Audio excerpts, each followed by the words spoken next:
që është hip-hop. Nisa dhe shparë, që ose kështë më mira, më keqa, më mirë, do shkoj, ose dia, më mirë. Ka njësë komplet hip-hop, sepse ishim nga 20 vjeç, 18 vjeç, edhe ke parasysh rebel të ka jo pjesa dhe do të shofësh se që bëhet jashtë. Për të marrë kulturën e huaj në atë moment edhe pastaj, po erdhi një moment që jo se nuk e deportuam me atë hip-hopin, po themi të huaj, se hip-hopi nuk është shqiptar, se do që tjetë, është kulturë e huaj. Getot. është kulturë e huaj, edhe tani, kur është një kulturë e huaj që ta fusësh në kulturën tënde, do një farkohet, po e do shumë të gjatë. Tani, si ta bënim ne që këtë lloj kulture, të deporton të sa më shpejt se nuk ka kohë. Po. Do të duke sigur koha është pafund, ndërkohë pafundësia vjen shumë shpejt. Është shumë afër. Tani, si ta bëjmë neve këtë gjën ton, që të deportoj sa më shpejt tek brezi jon, edhe tek brezi që do vi. Edhe tek brezi që është më i madh, kuptohet. Po. Por tendenca e parë është e brezi jot, pra ti këndon për moshatarin tënd. Po. Se ajo është gjë e parë kur del në fillim. Edhe ç'a bëm? Futëm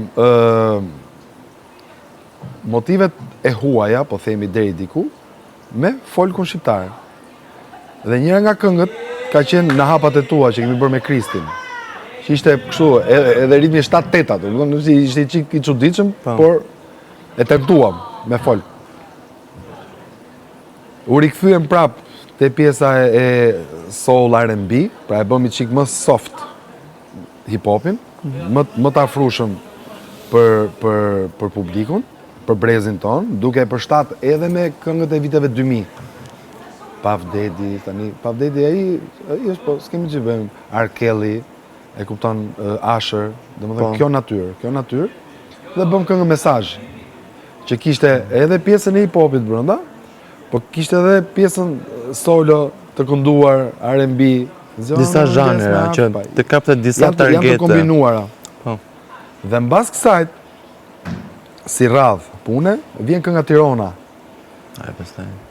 Që kishte hip-hopin brenda, kishte të kënduarin Tirana në zemrat tona, që është një motiv që nuk mund të thush është i huaj, po nuk mund të thush që është shqiptar puro, por diçka e ndërmjetme që i lidh të dyja këto frakturat. Kuptohet që kishte edhe bashkëpunimin me kryebashkiakun e atërshëm, që Edi Rama, dim gjithë të pjesë, kam se ta mqefim. Jo, është Gjan Klip. Është, dhe mbas kësaj çfiks vjen ajo që bëri ndryshimin më të madh të këngëve tona, edhe ne hym soft dhe u transformuam aty ku duhet. Pra u rikthyem te originaliteti i muzikës tonë, që është kënga Hot Chike. Që ka hip-hop brenda, po ka folk pafund, dhe ka një atë pjesën e të kënduarit Ho Chike Chike, luje nga një chike, luje belin, sa të mund ta interpretosh si dush, mund ta kthesh dhe në popullore, po mund ta mbash dhe moderne. Ritmet pa tjetër që janë ritmet shqiptare. Nuk e keni lënë kurrë domethënë pjesën e folkut. Sepse e kemi brenda më. Ne kudo që të sillemi, do shkojmë aty ku burojmë. Edhe është Është e vërtet. Tani edhe ndoshta rastisht, po edhe ndoshta fati, unë prandaj jam rikthyer në Shqipëri.